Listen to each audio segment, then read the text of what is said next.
Have you ever seen a submission where you feel for the person who's being caught? Last night, I felt it, you guys. Randa, Markos, Mackenzie Dern. Check this out. After a failed standing head kick, they land in the bottom. Randa jumps into Mackenzie's open guard, and then Mackenzie immediately shoots for omoplata that ends up in a triangle setup position. And she sits up and is ripping on the head, sit up, ripping, sit up. But then Randa's posture was so legit that the triangle that was very close never ended up happening. So look what Mackenzie did. She got the cross grip, she went underhook on the leg, and what she wanted to do was to pivot and to go for an omoplata that would have forced Randa to roll, allowing her to come up in a conventional way. Omoplatas are very good for sweeps, very difficult for submissions. However, from the omoplata attempt that Mackenzie had set up, sit up a little more, Hito. So from here, when she got this under the leg and she crossed, Randa knew the omoplata because Mackenzie's famous for them, and she sat back, losing her balance, pulling Mackenzie up. So her attempt to defend the omoplata sweep caused an omoplata sweep. She essentially ended up in the same place. Exactly the same place, just in a different direction. So now we end up in side control. Mackenzie ends up here, beautifully lands, and it quickly starts working into mount.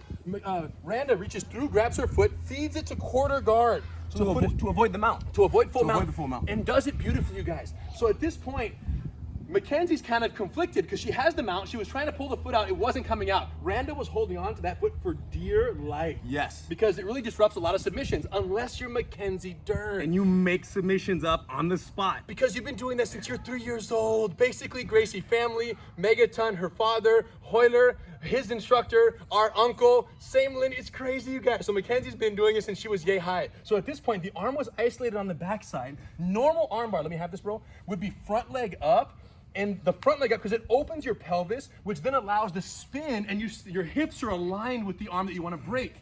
The problem was that front leg wasn't postable because Randa had such a tight bite on it. Impressive.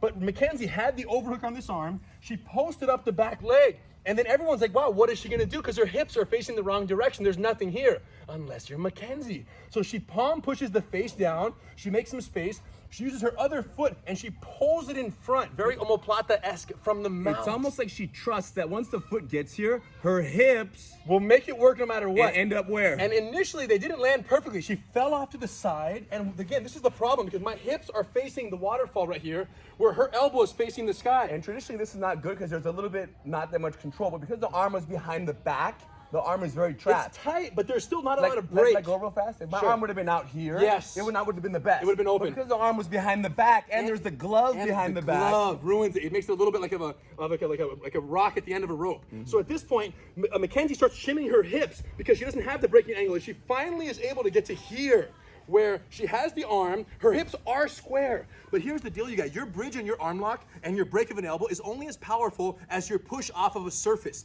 Let me have this leg back, you know, this one. If this leg was across the body and I was bridging off the ground, I would be able to break the arm. That's why Markos was holding on to this foot so tight, because she knew that Mackenzie's bridging platform was totally affected negatively by the fact that Mackenzie couldn't push off the ground. The foot is trapped. So we're kind of in a stalemate right here. And you guys, at this point, Mackenzie's twisting the arm, and so is Markos.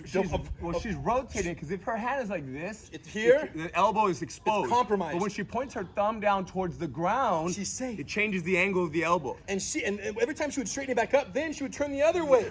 Boom. And she's rolling, and she's searching. She's searching for what? She's searching for it, you guys. Come closer. Look at this, you guys. The only thing that matters, a la Vanka. Impossible to resist, invisible to the eye, imperative in combat. It's the Portuguese word for leverage. And Mackenzie knows, with no alavanca, there is no arm lock. So she's searching. And she knew she was gonna find it. And Markos wanted what? Markos wanted to get this foot right here, her legs, around this knee. Yes. She wanted to advance, maybe push the knee and then get a little higher bite. If she could do that, it would widen Mackenzie's knees so far, making it very difficult to control the elbow from rotating to the ground. The problem is Mackenzie had her foot trapped and this extreme thigh pinch, which kept the arm under so much control. Now let's say Mackenzie would have tried to pull your leg out of there. Yeah. Freeze. In an attempt to free this foot, it maybe gives the opportunity Not to Mackenzie, jump. though. But Mackenzie knew. It's not her first arm lock. So Mackenzie knew that more important than the free foot was the pinched knees, Yes. because the thighs, the femurs, are what isolate the shoulder and tricep of the subject here that will allow her to eventually, or at least keep control. But Mackenzie's conflicted because she can't put pressure the way she would like to while her foot's trapped, but she knows that attempt to free that foot would cause the climbing of the tree and the freedom of Markos's arm. So this is what happened, you guys. The digging. Finally, Mackenzie got it on the south side at a very unique angle. Extreme Alavanca.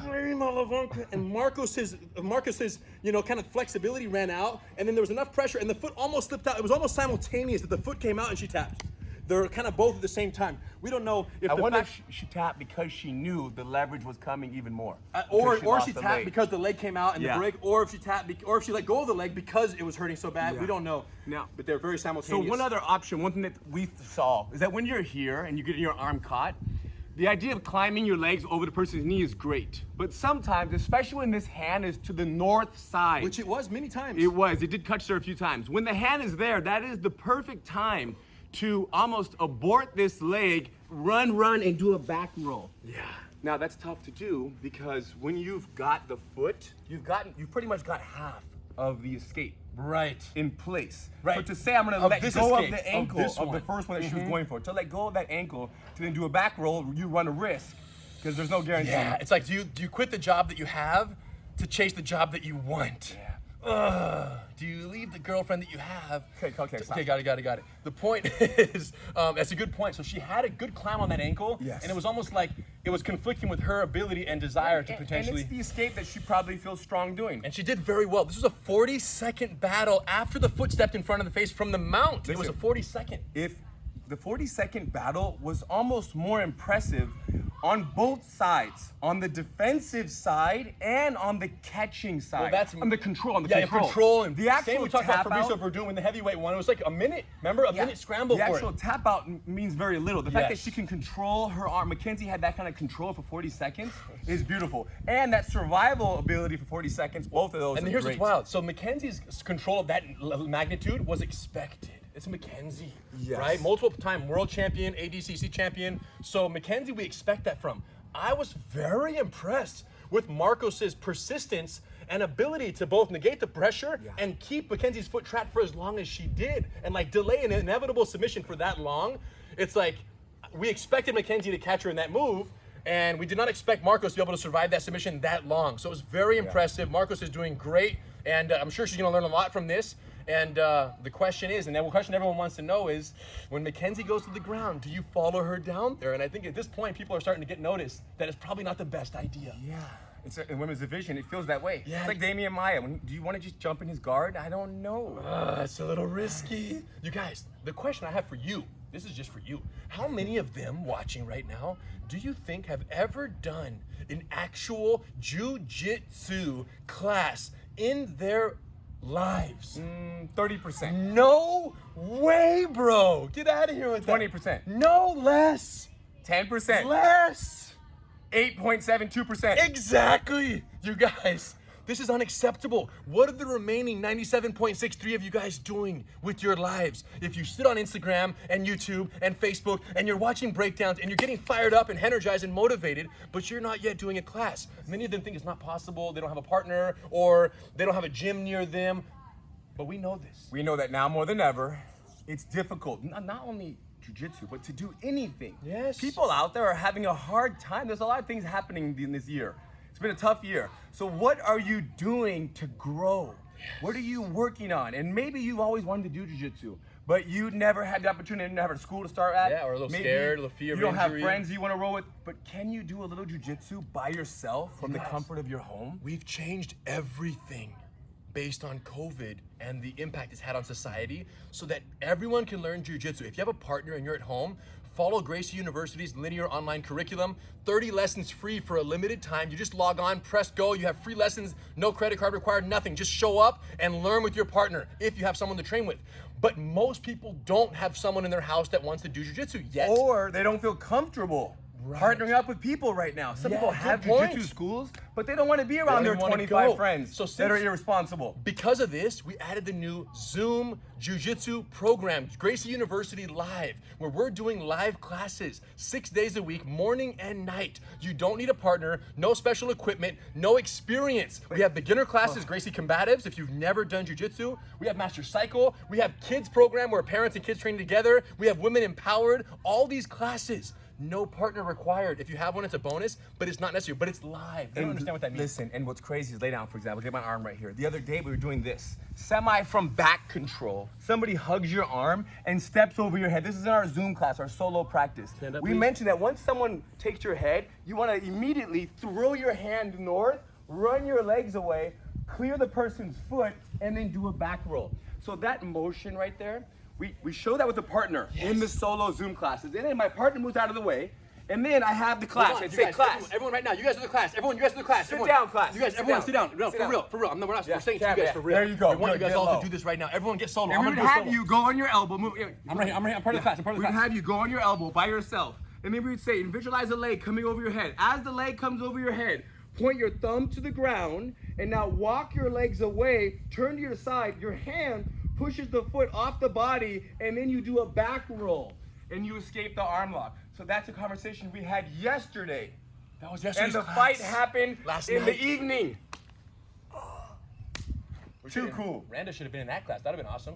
It might have helped, but the problem is that you need to train more than one time. That's learn true. You technique need those more than once. reflexes, You you can learn it guys. a few times. So this is it, you guys. We're changing everything right now because of COVID. There's no excuse. If you've ever done jiu-jitsu, but you can't, Gracie University Live, Zoom classes. If you've ever never done jiu-jitsu. You just did. And you, that's true. You just did, just learn a little lesson. And you want to try it for the first time, no fear of injury, no partner requirements, no fear of going to a school and getting smashed on your first day. Here's how we do BJJ. Just get down and someone beats you up and you learn the rough. That doesn't exist when you're learning in the comfort and safety of your own home, and we're teaching you, and we can actually see you. And if you have a question, you're like, yo, I have a question. It's okay, everybody, pull them up on the screen. Okay, what's up? Question. How you doing? Nice to meet you. Where you at? Alaska. Cool, let's do it. How's the weather up there? Perfect. Show us your challenge. He does it, we critique it. You guys, it's so crazy. So we don't, we always try to find, right? We always try to fail forward. We always try to find the opportunity in the difficulty. And I'm telling you, this new interaction, live interaction that we've been capable of because of Zoom and because COVID forced us into this equation, I'm very happy with it. I'm very happy with the connections we've made, the new students that we're having join us from all over the world. It's crazy. We want you guys to do it. Can they try it for free? Please come try 7 days for free. All you can eat, you guys, for 7 days. And And- then afterwards, you decide if you want to stay at the restaurant. You're gonna love it. It's crazy. All you got to gonna do love is check out gracieuniversity.com/Zoom or email us at zoom@gracieuniversity.com, either one of those, and we're going to start your 7-day free trial right away. And once it's done, you decide if you want to hang out with us. Other than that, 7 days free jiu-jitsu, you're going to love it. Trust us. Mackenzie, congratulations. Markos, beautiful. Congratulations. It was very impressive. Team defense. Yes. My team. Much respect, you guys. Thanks for joining us.